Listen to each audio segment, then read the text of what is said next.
I created a new account for this question because I don't want it associated with my regular account. So let me start by saying this was years ago, but after just recently getting into Reddit more and hearing about this subreddit, I decided to come on here and get your guys' opinion, since some of the friends I actually have told since it happened have been divided. Sorry if this is very long, but a lot happened from this. It all started when I was working for the school system and a new member of our staff was hired. Let's call her Chelsea. I always brought my own food, usually a quick sandwich, to work for my lunch break, but all of a sudden my food had been disappearing from the staff fridge by the time my break comes around. This fridge is for our team only, and although it's possible for other faculty or staff to come into our office to raid our fridge, it is something very unlikely. I decided to first ask my boss if he knew what has been happening to my food, but he said he had no idea. I then asked the people of our team if they knew what happened to my food. I even said it's all right if they were especially hungry and really needed something to eat as long as they asked me first, so I can plan accordingly since my lunch break happens after the kitchen staff has left, and I am unable to buy any food for them by that time and have to go the whole day without food unless I want to pay $5 for a small bag of chips from the vending machine. They all said they didn't know either. It took a few days of lunches going missing for me to put together the fact it started happening when Chelsea started working with us. She always came into work later than me, but also was dropped off nearly an hour before her shift and sits around before her shift starts because her boyfriend or husband went to work around the same time and needed their car. The timing seems to fit well with when my lunch would disappear before my break, since most of the staff wouldn't be in yet for their shift, or would be busy with cafeteria duty like I was. My food also never disappeared the days she took off from work, so that's when I was really starting to be convinced it was her. I tried quite a few things to get it to stop and actually be able to eat my own food. I started labeling my food with my name on it and would also write, "Please don't touch," but that also didn't work. I then moved my lunch to the faculty fridge in the lounge, and it would still seem to go missing. I even made 2 sandwiches one day and hid one of them the best I could in one of the bottom drawers in the fridge, hoping they would just eat the one sandwich that was obvious, but they both went missing. It had gotten to the point to where I would try keeping my lunch in my car to eat, but being in the hot sun, my food wasn't exactly tasting as fresh by the time my break came around. Whenever we were all in the office together, I was very much letting it be known how upset it was making me that my lunch was getting taken, and some of the staff would sort of laugh it off a bit, including her making jokes about how hangry I was being. I eventually spoke to her in private asking if it was her, and she actually got upset at me for accusing her. Now comes the part where I may be the jerk. While thinking of what else I could do to possibly make her stop taking my food, I recalled she's mentioned a couple of times she doesn't like tomatoes at all and won't even touch food that tomatoes have been around. I usually make my sandwiches pretty fast right before I go to work, so I usually won't put extra stuff like lettuce and tomatoes on them, but figured if it will have me finally eating my lunch, I spent the extra time this time to put tomatoes on it. I went heavy with them to make sure it was very obvious to where it was sticking out of the sandwich. I went to work and went about my day doing my usual routine of cafeteria duty. When that was done, I went walking through the office and didn't see Chelsea there. I just figured she called out again, and even if I had to do her share of the workload, I was still excited to know I'd be able to eat my food that day. The thing was, when my lunch break came around, my sandwich was still missing. I come to find out that she actually did come in early like usual, but she abruptly had to leave. It's not the first time she's done this because she had family emergencies often, so I thought little of it. Now came the next day. In the middle of my cafeteria duty, my boss came over and told me I had to have a talk with him in his office. When I walked in, Chelsea was there looking sternly at me. My boss then explains to me that Chelsea had told him how she had taken my food yesterday and ate it, then had a severe allergic reaction because of the tomatoes in it. Chelsea then goes on to say I purposely poisoned her because I knew she was eating my food and said I knew she was allergic to tomatoes. I told them both I had no idea about the allergy, but knew that she mentioned she didn't like tomatoes before. Things get a little out of hand, and she got emotional, revealing she just got pregnant not too long ago and that I almost ended the life of her baby, and how there were already some complications due to her age. My heart dropped finding this out, but at the same time, I was getting upset that I was the one getting yelled at for someone else taking my food that I intended to eat. It seems my boss was the only one that knew at the time she was pregnant and said he didn't say anything about her taking my food because she was eating for 2. I do get a bit defensive and tell her that if she's pregnant, then shouldn't she be watching out for the sort of stuff she eats even more, knowing it can affect the baby? Looking back, saying that part in particular probably made me the jerk in that moment. This was when my boss told me I need to go home and expect not to have a job tomorrow. I went home, but knew that since it was a government job, that firing me wasn't up to him, and came in the next day anyway. My boss and Chelsea were still upset with me, but I still had my job. Chelsea had even brought up a few times how I should be paying her medical bills for the hospital visit. I brought up if I may see these medical bills she keeps bringing up, but she got upset saying that's private information. I agree that's her information, but I'm not going to contemplate paying for them if she won't even show me official documentation of how much it costs, along with the fact that since she's been lying to me this much already about the food, then how do I know she actually even went to the hospital? Unfortunately, word had got out of what happened, and one of the teachers that Chelsea spoke to started writing random complaints about me to my boss, and the principal saying I look like I'm taking extra long breaks in my car and how she thinks she smelled drugs on me.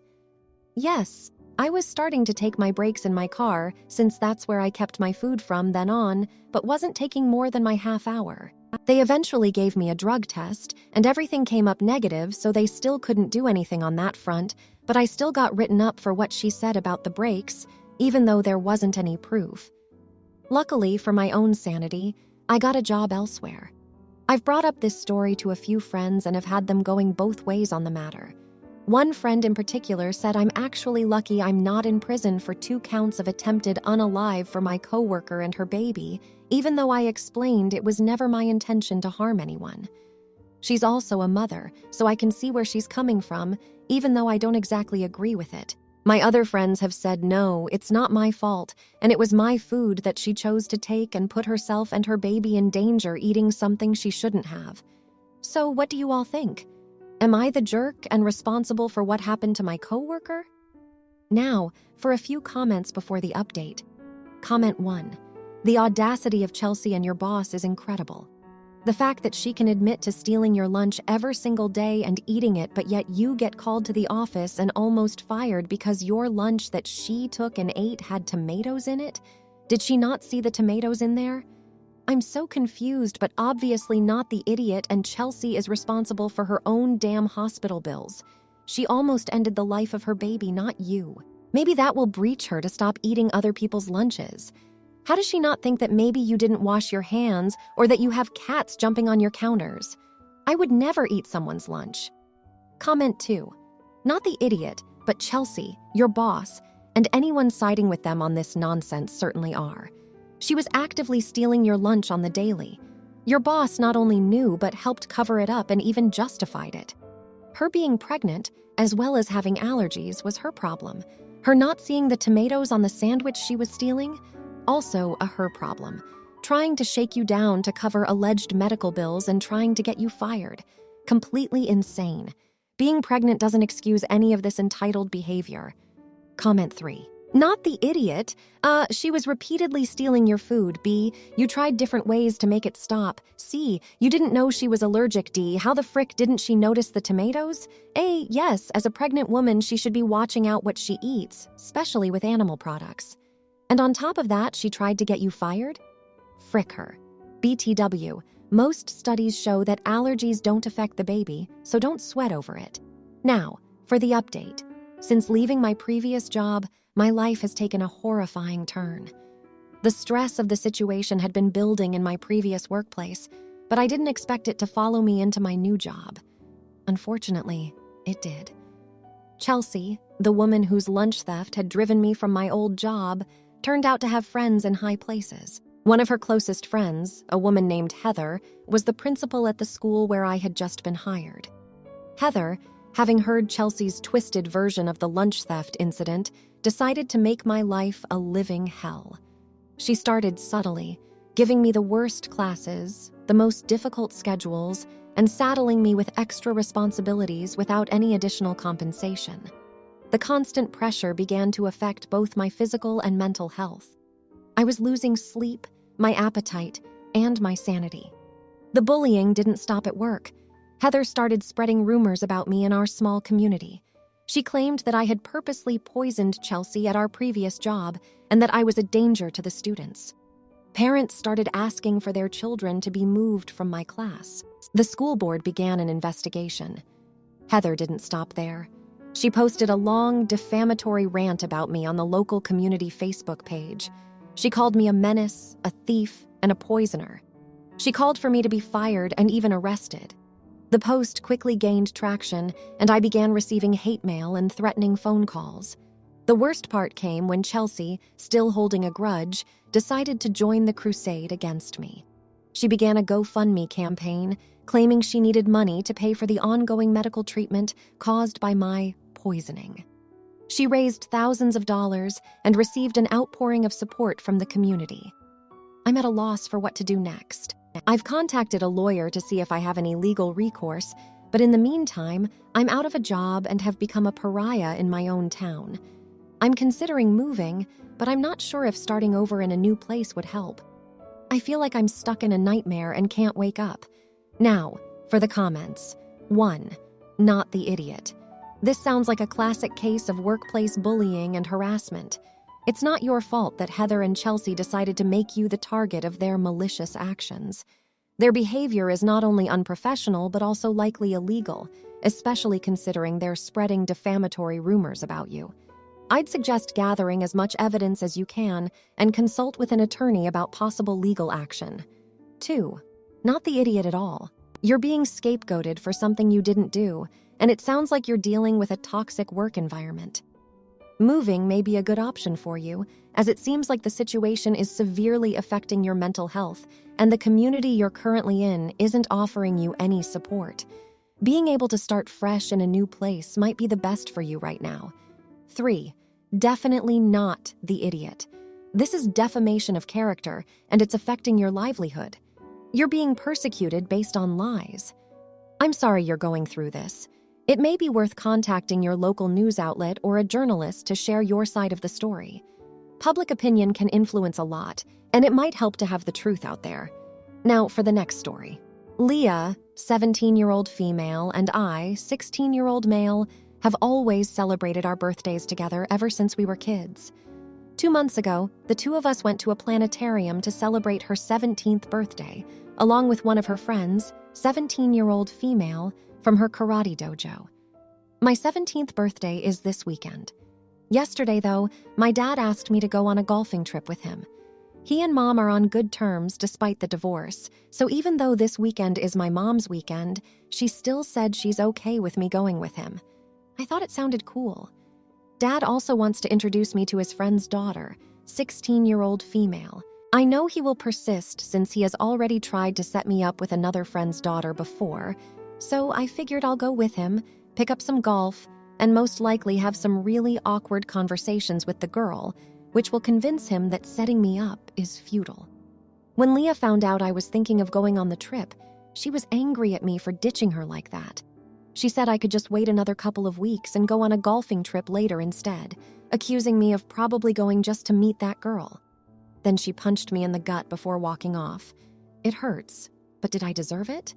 Update. So I talked to her about it and asked if she has feelings for me. She admitted to it and apologized for punching me, so we're dating now. I just told my dad I won't be meeting any more of his friends' daughters. Now, for a few comments before the update. Comment 1. Not the idiot, just go and celebrate after you get back from the golfing trip. Did you tell her about this woman your dad's trying to set you up with? That may be why she's acting like this. You may just have uncovered a secret admirer of yours, my friend. Comment 2. Not the idiot.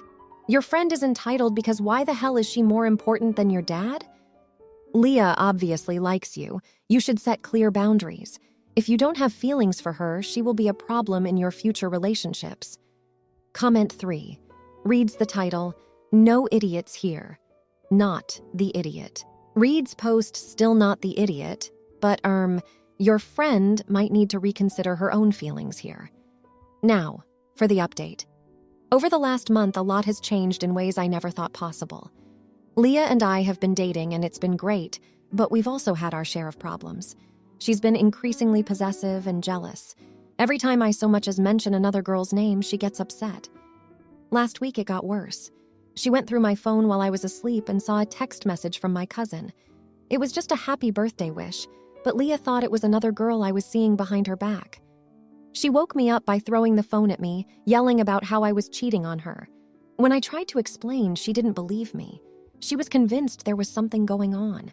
I've tried talking to her, tried to reassure her that my cousin is just family, but it's like talking to a brick wall. She doesn't trust me, and it's starting to make things really hard. I love her, but I can't keep defending myself for things I haven't done. Then, there was the situation with my dad. He found out about Leah going through my phone and got upset. He called me out for being in a toxic relationship. We had a huge argument about it. He asked me to reconsider this relationship with Leah, saying that it's not healthy. To make things worse, my dad's friend's daughter, the one I was supposed to meet on that golfing trip, randomly sent me a friend request on social media. Leah found out and lost it. She accused me of secretly trying to connect with her, even though I haven't even accepted the friend request. The whole situation has made me feel like I'm walking on eggshells. My relationship with Leah is strained, and my relationship with my dad is tense. I'm not sure what to do anymore. It's definitely not been the blissful month of dating that I'd expected it to be. I realize now that Leah's behavior isn't normal, and it's taking a toll on me. And I'm stuck in the middle of it, just trying to appease everyone. Between Leah's unfounded jealousy and my dad's concerns, this past month has been a whirlwind of drama. The only thing that's clear to me now is that something needs to change. Now, for the comments. 1. Not the idiot.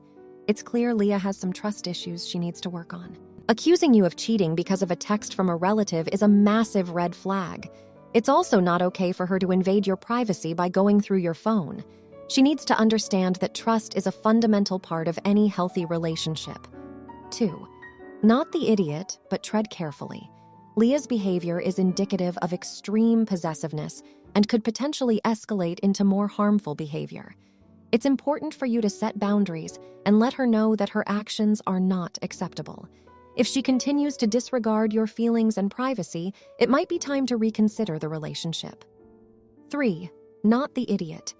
Your dad's concerns about Leah's behavior should not be taken lightly. Her jealousy and possessiveness are signs of a toxic relationship. It's crucial to communicate how you're feeling and to ensure your own emotional well-being. Don't let her accusations and distrust make you feel guilty for things you haven't done. You have every right to maintain connections with other people. Now, for the next story. I, 31-year-old female, have had my cat Sally since I was 18 years old. I found her as a kitten outside my college dorm. We've been together since. I also have a daughter, 7-year-old female, who loves Sally too. I met her father through Sally. He worked at the pet store when I first got her. I never owned a cat before, so I ended up asking a lot of questions. He gave me his number, and the rest was history. We were engaged and planned to get married after my daughter was born. He died in a crash when I was 7 months pregnant. It was the darkest period of my life. Without Sally, I don't think I'd still be alive today. The problem is my current boyfriend. I had no desire to date for a long time after my fiancé's death. I was devoted to my daughter and cat. Then, around a year and a half ago, I met Jeff, 34-year-old male, at a party. We started chatting and had a lot in common. I explained my past to him and told him that my daughter is my priority. He said he understood because he's a dad himself to a boy with his ex. On our first date, I showed him a picture of my daughter holding my cat and told him all about Sally. He just said that she was very cute. We began to get serious. I could see a future with him. 2 months ago, we met each other's kids at the park. We all got along great, so I was happy. Then, he stayed the night at my house for the first time a couple of weeks ago. He had never been inside my house for more than 30 seconds. My daughter was gone for the weekend, and his son was with his ex.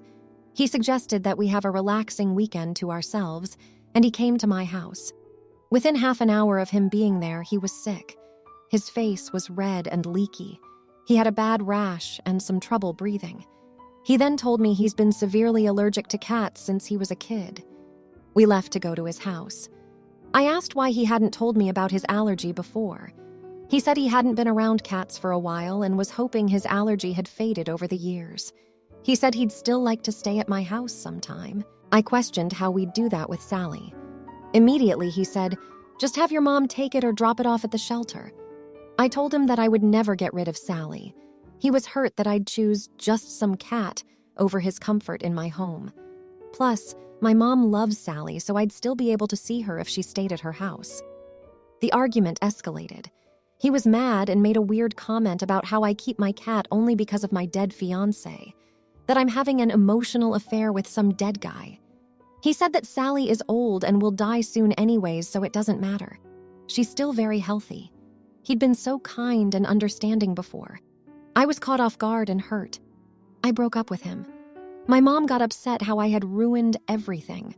She's wanted me to find a new boyfriend ever since my fiancé's death.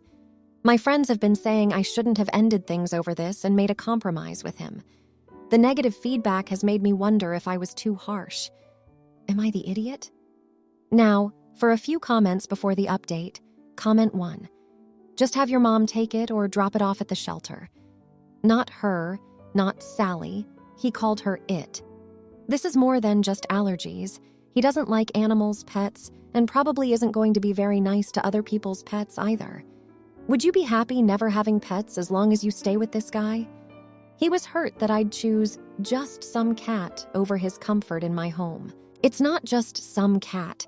It's your cat that you've had for 18 years compared to his tenure of 2 months or whatever, that I'm having an emotional affair with some dead guy.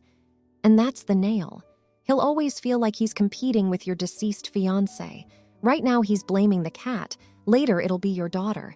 He said that Sally is old and will die soon anyways, so it doesn't matter. Why are you second-guessing yourself? Dude is a jerk and an insensitive monster. Doesn't matter what he's been like the other 99% of the time while on his best behavior. This is who he truly is. Not the idiot, but Jeff sure is. Comment 2. Absolutely not the idiot. This relationship was still in its beginning stages, and he wants you to callously give up the pet you've had for many years. This is not the compassionate kind of partner you want in your life. Good riddance. I'm dumbfounded that there are people in your life who want you to be in a relationship so badly that they would be okay with this. He disrespected you, your late partner, and your beloved pet in one go. That's not a quality relationship in the making. Comment 3. Not the idiot. Someone that is okay with just dropping a pet that person has had for over a decade at a shelter so callously shows a side of a person I wouldn't interested in dating. Especially not the way he automatically went to emotional affairs so quickly. Makes me think he may have problems with man's child down the road as well. Also, you should have a conversation with your mom. Jeff showed some red flags, and your mom is okay with so you have a man is concerning. Now for the update. It's been a grueling month. Sally fell ill out of the blue. She stopped eating, and her usual vivacious self was replaced by lethargy. I took her to the vet immediately, and they ran a multitude of tests. The diagnosis? Feline leukemia. It felt like I was punched in the gut. In a twisted stroke of irony, Sally's sickness did not affect Jeff's allergies. He heard about her condition through a mutual friend and texted me. He offered to help out with her medical expenses. I hesitated at first, but Sally's health was paramount, so I accepted. He's been coming over to help administer Sally's medication. He wears gloves and a mask and takes an antihistamine beforehand. But he's here. My daughter has been taking it the hardest. She loves Sally, and seeing her suffer is breaking her little heart. We've been sharing lots of stories about Sally, trying to remember her in better times. It's been therapeutic for both of us. Yet it doesn't lessen the impending heartache. As if things weren't complicated enough, Jeff and I have been growing closer again. Not quite like before, but enough to stir up the chaos of emotions. It's confusing and messy. I don't know if it's the circumstances or genuine feelings for him. I thought the pain of losing my fiancé was the worst thing I could experience. But watching Sally, this constant in my life for so long, wither away is a different kind of agony. It's hard not to think about what could have been if I'd made different decisions. But then again, life doesn't come with a manual. We live, we learn, we grieve, we grow. I'm just trying to make the best of it, for Sally, for my daughter, and for me. Now, for the comments. 1. Not the idiot. You're going through a really tough time right now, and it's understandable that you're grappling with your feelings. It's not uncommon for people to form closer bonds under stressful situations. But remember, your primary focus should be on Sally's health and your daughter's well-being. It's okay to lean on Jeff for support, but ensure that this isn't causing any further emotional distress for your daughter. 2. You're the idiot if you're using Jeff's kind gesture as an opportunity to fill an emotional void. It's crucial to acknowledge that he is helping out of concern for Sally and a sense of friendship, and not necessarily because he has romantic intentions. You should also consider seeking professional help for your daughter, as this situation could be traumatic for her. 3. No idiots here. It's human to seek comfort and companionship in hard times. However, it's also crucial to be mindful of your daughter's feelings and the potential implications of growing closer to Jeff. It's also worth noting that your own emotional well-being is important too. You might want to consider seeking counseling to help you navigate through your grief and this difficult situation. If you liked this video, you'll probably like these too. Also, while you're here, please consider subscribing.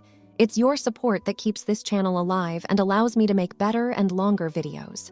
Have a great day.